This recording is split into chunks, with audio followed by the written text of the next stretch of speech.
Hello there, you Awakening Wonders. Thanks for joining me today on Stay Free with Russell Brand. Today we're asking ceasefire or no ceasefire. Let's give you a chronological breakdown of the last 24 hours and where we all stand in this evolving situation. Secondarily, I suppose we could ask, do you suppose that current affairs events somehow function as a distracting, ever-shifting mandala that draws our focus to divisive issues so that we can't drop into a deeper level of consciousness where we can make more reasoned or more intuitive decisions? You know, whether you see it as rational and reasonable or intuitive and deep, we can't continue to operate in this continually disruptive, shifting and altering situation. I want to thank Mug Club for the raid. If you're joining us from there for the first time, welcome. Isaac, come over and have a look at the Rumble chat if you would, mate, and get that functioning and visible on my screen, because I'm very interested in what you have to say about the situation. If you move over there a little bit and just handle it there, that would be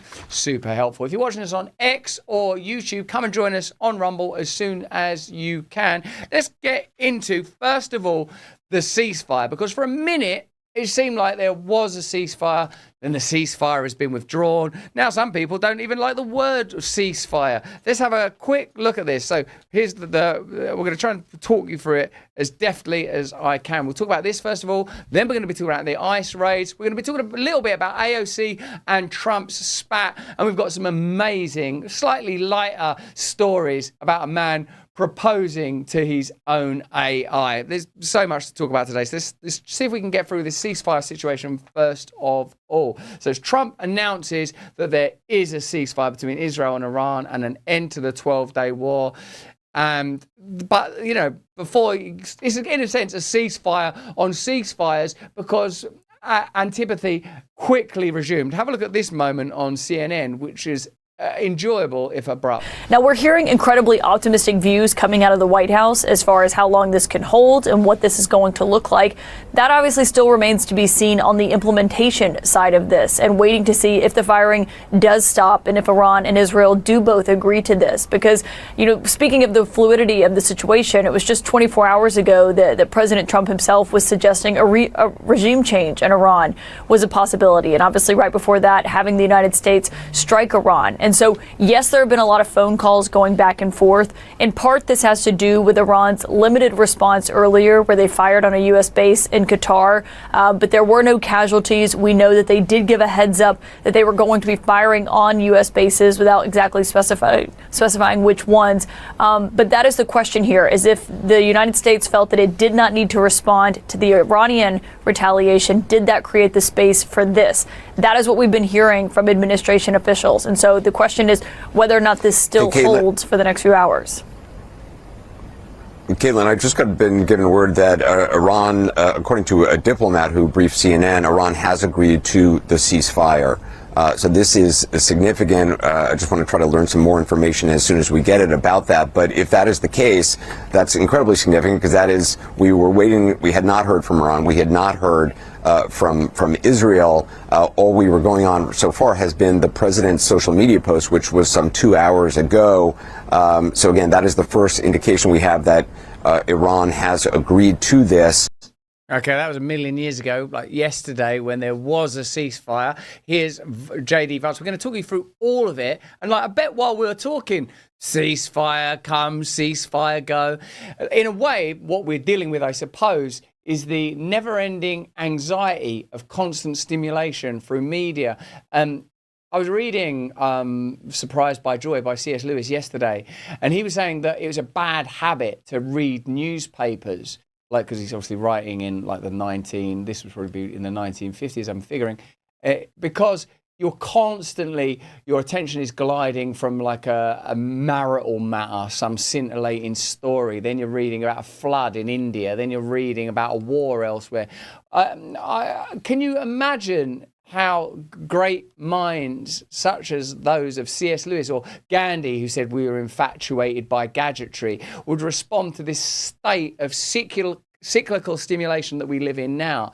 Like, in a way, we're almost analysing every vibration that comes out of Trump's mind or mouth or his social media posts, incessant almost immediately redundant media. And I reckon our role, let me know what you think about this in the chat, whether you're on locals like my friend Blessed Old Bird or Distracting Carrot, new on Rumble, thanks for joining us, isn't our role to somehow engage with eternity, to have some aspect of our consciousness and our being that's outside of time, while we have to manage our individual lives, our family lives, our community lives, our personal lives, our financial lives, amidst this storm that sometimes seems all-consuming and sometimes utterly redundant and irrelevant, even when we're talking about war. Here's J.D. Vance talking about the ceasefire when there was a ceasefire. If you've just joined us, we're talking about ceasefires, anti-ceasefires. In a minute, we'll be talking about AOC and Trump. We'll be talking about the fractures that are continually occurring in the political space as it tries to hold itself together, as forms of centralization try to assert when the tendency is towards, I would say now, decentralization. That's what's being resisted. Let's have a look. When I left the White House, I thought that we might be able to get it across the finish line before this broadcast, and it looks like the president has been able to do that. I mean, look, he's been working the phones constantly.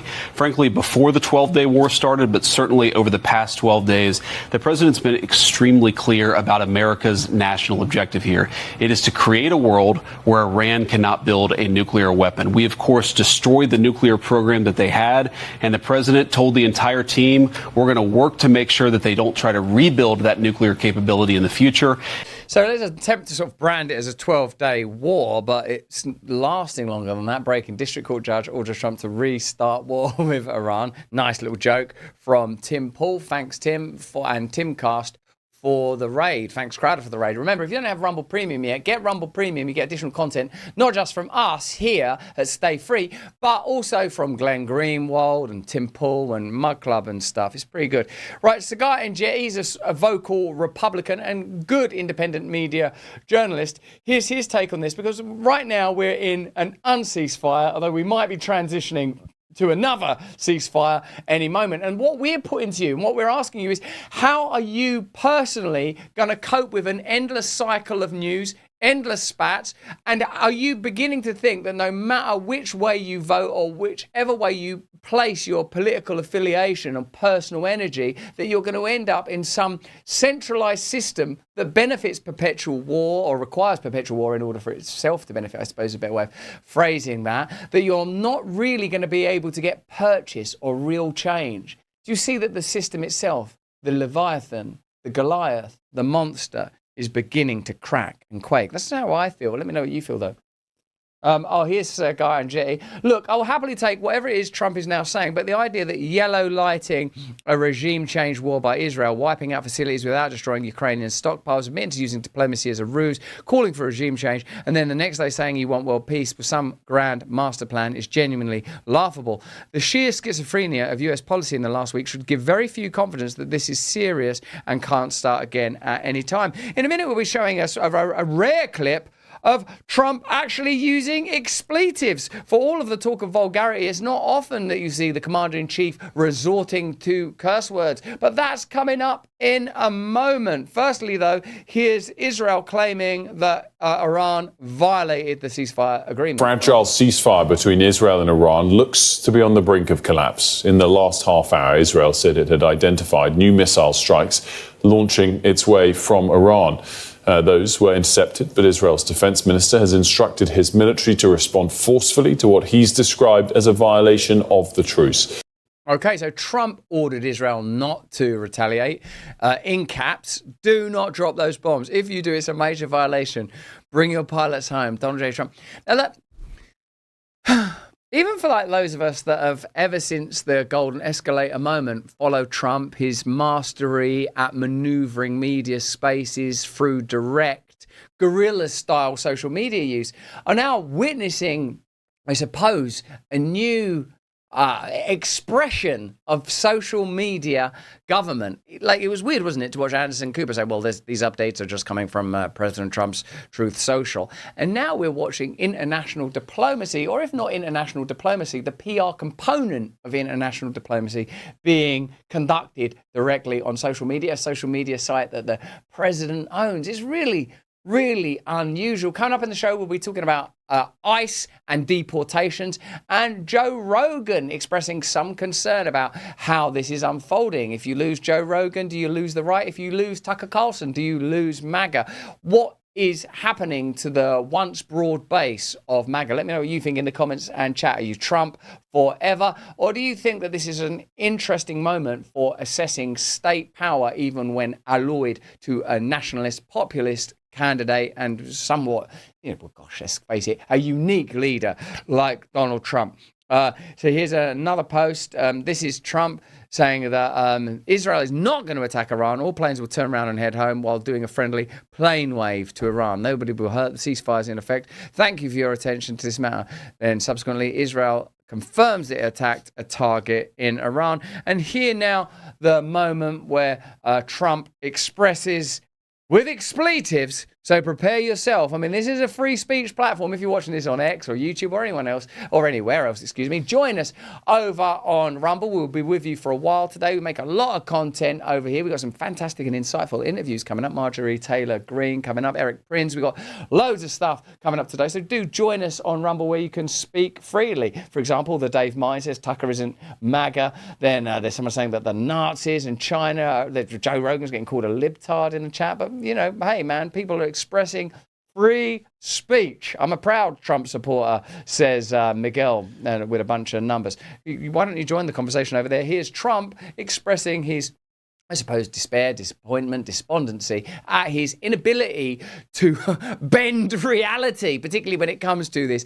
ancient, troubling, and endlessly fracturing region. That Iran is still committed to peace? Yeah, I do. They violated it, but Israel violated it too. Are you questioning if Israel is committed? Israel, as soon as we made the deal, they came out and they dropped a load of bombs, the likes of which I'd never seen before. The biggest load that we've seen. I'm not happy with Israel. When I say, okay, now you have 12 hours, you don't go out in the first hour and just drop everything you have on them. So I'm not happy with them. I'm not happy with Iran either.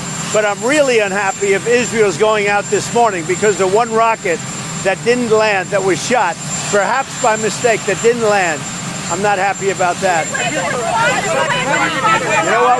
We basically have two countries that have been fighting so long and so hard that they don't know what the fuck they're doing. Do you understand that? Do you have to respond to Iran? It seems like genuine frustration from Trump. Let me know if you think that's a unique insight into Trump dealing with, hence the far unseen levels of frustration.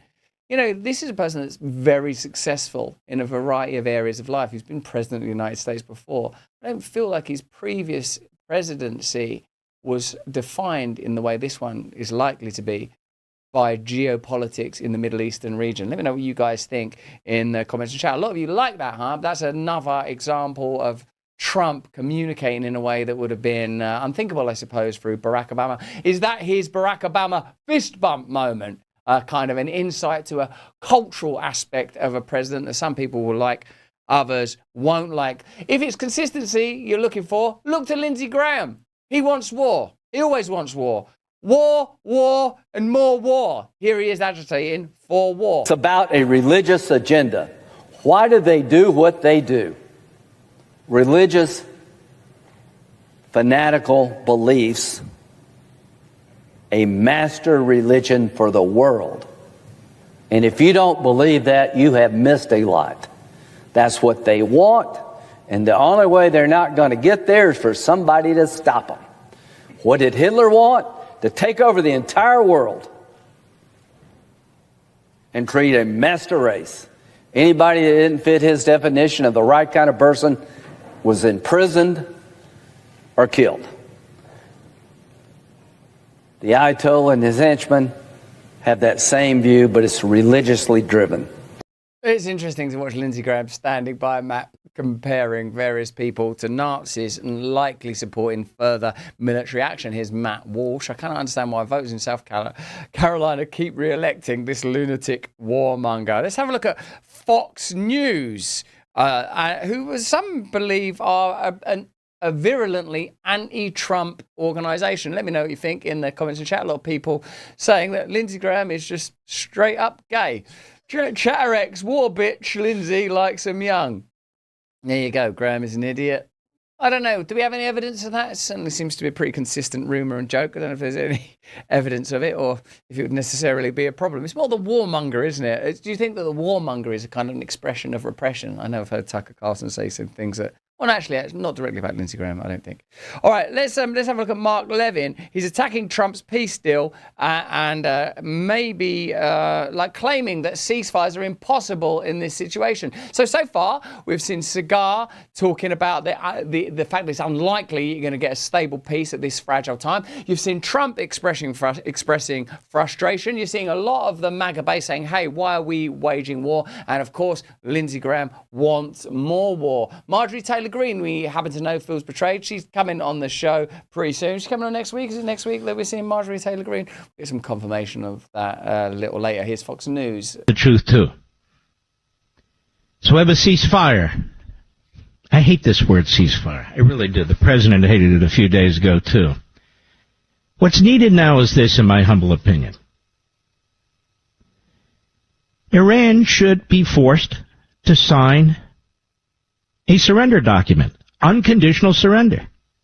They lost their nuke. God, it's confusing, isn't it? Let's have a look at Tucker here claiming that Fox News hates Trump. I suppose, look, what we're trying to work out is what is the truth in this complex unfolding situation. And let me know if there's a point where you feel like, well, I can't continue to hold all of this in my mind. Like, who are you going to rely on here? Like AOC, a Democrat interpretation, legacy media interpretation. People bring so much to this, don't they? People bring their loathing of Trump or their love of Trump or their financial commitments to the military-industrial complex. Where are you going to get truth? I suppose by stepping outside of this state of continual flux that's facilitated, yes, by centralized media, but also now significantly contributed to by independent media sources, because it's just endless sort of conflict and drama around a never-ending fluctuating situation. Let's have a look at this.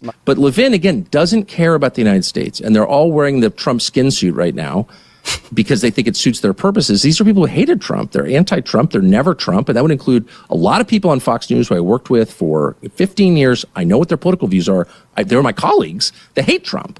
They hate him personally, they hate his agenda, they hate his economic views, and they really hate his foreign policy views, which in private they describe as insane and isolationist, he's a Nazi and all this stuff. I mean, they really have contempt for him. They kept him off the air at Fox News while I was there against my protests. So that's all true, and it's very frustrating as a literal person who cares about what's true to see people jumping up, Mark Levin or Laura Loomer, that's the world's creepiest human. I don't even know where she came from or who she is exactly, but she's running around. I'm Donald Trump's, defender. It's bizarre. Champion. And I'm the arbiter of what it means to be for America. Someone who, again, has no interest in the United States, demonstrated no interest. So I think it's just important. It's not a matter of score settling, and I don't care what Mark Levin does in his private life. I don't care what his opinions are. And Laura Loomer, I'm not even really sure who she is.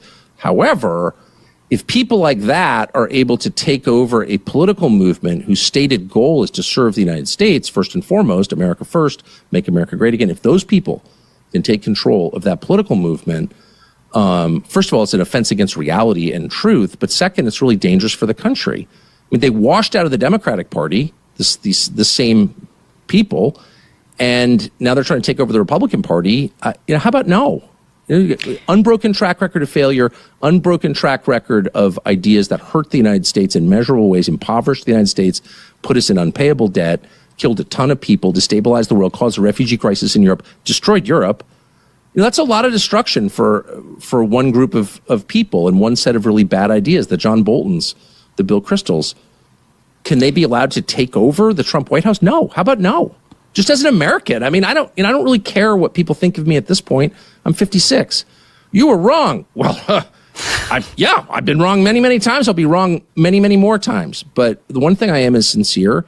I really mean it. I don't care about the effect on me. I don't want to relive Iraq. And I know the people who did it. I lived among them. I defended it. I repeated their talking points. Not doing that again. And we came really close to doing that again. because of Mark Levin and Laura Loomer and the rest of these morons who've never even left New Jersey. Like, they don't know anything about the world. That's the other thing.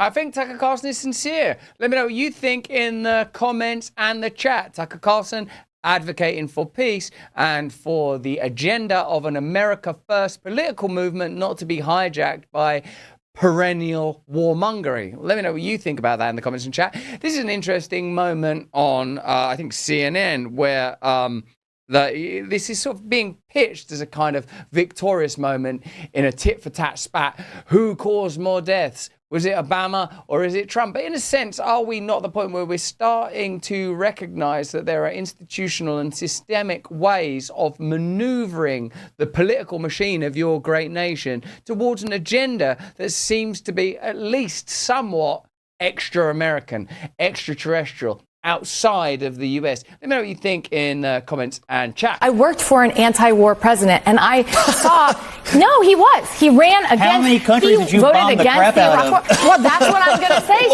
I like Cornel West. He used to come on the show a lot. I like that dude. I like just rocking his way through the interview, just rocking away. Do you think that you're going to get reasonable or valuable contributions in the circus of legacy media? Are you like me, reaching a point where the fever pitch is so high that you're not like, it's not like I want to tune out of it, but I'm recognizing that this is not the frequency that's going to deliver truth. There's so much shash, so much white noise, so much distraction, so much agitation, so much overstimulation. You know, this is a kind of ADHD age. All of us feel like we've got some sort of attention deficit disorder. All of us are inundated with too much information continually. Is this not the time that, like me, you crave eternal dependency? Man, we got a lot of stories to talk about today. A lot of stories. We're just going to wrap up where we are in this ceasefire before turning towards, well, there's the ice raids. There's what's going on in the UK. There's a man trying to marry his own telephone, damn it. There's so much for us to consider. Let's just round off this story. If you're watching us on YouTube or X, please join us on Rumble. Get into the conversation with Landshark and Debbie McCaffrey and Meeting. Or join us on Locals, my beloved friends like Mrs. CMS and Thomas Beard. Beautiful people, beautiful conversations, big beautiful Bill. That's what I'm going to say, Lord Scott. have mercy. Like, no. Like you guys didn't just use bombs for diplomacy. But do you want to put the scorecards up against each other? I'm between happy bombs to put and up drones? scorecards. You all are the key. I got lots of scorecards. The continuity that works in both parties. Let her finish. No one knows anything. No one knows anything. God knows all. At a point where we are stimulated into near hysteria continually by media, I reckon you and me have an obligation to turn away from it. I'm not saying that we negate it into isolationism. I'm not suggesting that we ignore the plight of the many suffering people in the world, but that we recognize that this continual agitation, this hive of constant stimulation is not going to lead to a solution. That's what I think. Let me know what you think in the comments and chat. Let's revere sincere voices. Let's support people that advocate for peace. Let us support those that recognize the complexity and the singular truth that on both sides of this dispute, when you're looking at, for example, the region of the Middle East, there are reasonable people. And the most reasonable outcome is peace, harmony, to look into one another's eyes and try to find the divine, the sublime, the Christ in one another. Or perhaps we can just lose ourselves in incessant pullulating cells of chaos and nonsense. The UK are agitating for further conflict. Of course they bloody well are. The threat of Iranian attacks in the UK could increase. My country is captured.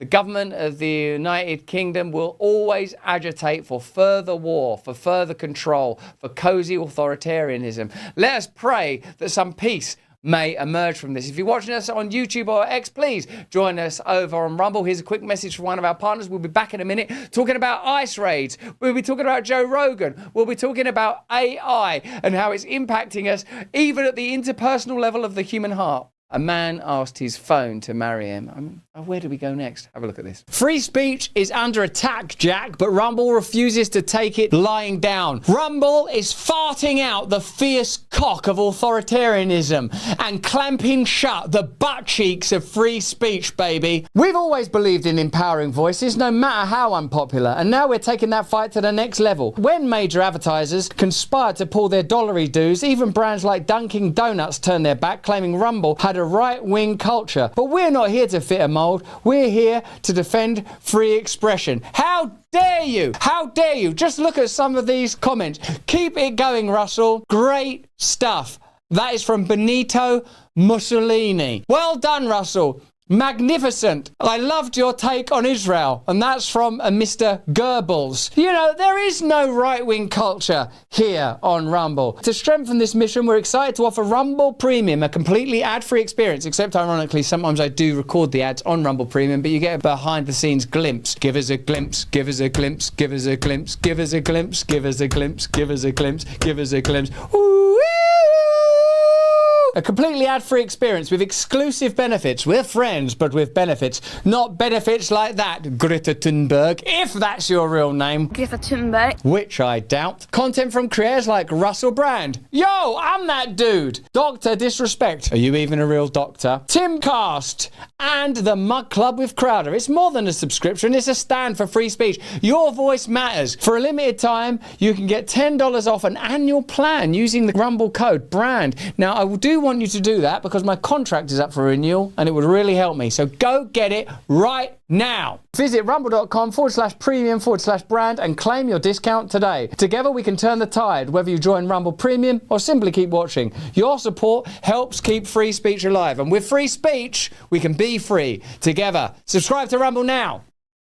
Hello there, you Awakening Wonders. Thanks for joining us today. Let me know if you've come over from Timcast or from Mug Club. If you don't have Rumble Premium yet, get Rumble Premium now. You get additional content from me and all manner of Rumble content creators. I want to thank Mr. Moore Media for these new motion graphics. How about an example of some of those motion graphics? Look at that. There's Ask a Jew, where we turn to the Jews to ask them about, well, not the Jews, a Jew, as a matter of fact. It's Isaac. He's got a name. He's a lovely person. And I want to thank Else Blake also for the rebrand. Here's a brief clip that includes, does this include some of her work? Oh yeah, it does. All of it's her work. Look at all that. Look at that RB Stay Free with the lightning bolt in the top corner. She's done a good job there. That should be on a t-shirt, shouldn't it? Oh yeah, I'd buy it. I'd buy a hat. What about a hat? Let's start conjuring up some merch. Did you see someone in the chat say Russell's wearing a lovely floral print blouse today? Thank you. Check out the back of this little guy. There she is, the Holy Mother. Nice stuff. Hey, listen, on Russell Brand Unpacked, we take a deep dive and a deeper look at news stories. It's generally funnier as well. I did a brilliant one earlier today on the story of this guy marrying his AI. That'll be available probably tomorrow. So do be sure and check those out. Here's a little bit of one now. I think this is about the UK inaugurating various ID proposals. Yes, to help us. Russell always has some nice blouses, says Scene03. Let's have a look at this, just like a minute of these unpacked things that we do. If you're from the UK, you will be forced to carry digital ID. How are they going to do that when we're so cynical about government authority and government power after we saw during the pandemic that we absolutely can't trust them? Well, call it a brick card and claim that it's an anti-migration measure. Tony Blair, that extraordinary cohort of George W. Bush when it came to the massacre of children in Iraq, is back. We cannot continue with business as usual, and change is inevitable. This is where technology, like digital ID, becomes critical. My institute's own analysis. Oh, have you got an institute for us? Thank you for going to so much trouble. If you're English, like I am, you'll have so many recollections of Tony Blair turning up on your television set and telling you how to feel about things. Princess Diana has died. Our thoughts and prayers are with Princess Diana's family. She was the people's princess. Yeah? Who killed her? We're going to be going to Iraq. I gave the order for British forces to take part in military action in Iraq, sending our armed forces, our thoughts and prayers. You will have a great catalogue, a kind of mental Rolodex of the times you've seen Tony Blair come out and lie to you. Just remember, a minute ago they were telling us that immigration is our strength, that diversity is our strength. They don't care about migration. Migration's a good thing. Now they're telling us that migration is a really bad thing and you need to have a digital ID or the better rebranded BRIC card. Let's call it the Oasis card. It's your Spice Girl card. It's your Disney World free pass. You can call it whatever you want. What it is the legitimisation of authority. What it is and what it will always be is control that they mask behind care. Hey, listen, if you're watching us on YouTube, we're going to leave you now simply so that we can discuss drag queens performing in the Oregon House of Representatives to celebrate the passing of a resolution that marks the artistry of black drag performers. When will we recognise the artistry of black drag performers? Right, one hand, there's Iran, Israel, about to push the world into total oblivion, but when will someone acknowledge black drag artists in Oregon?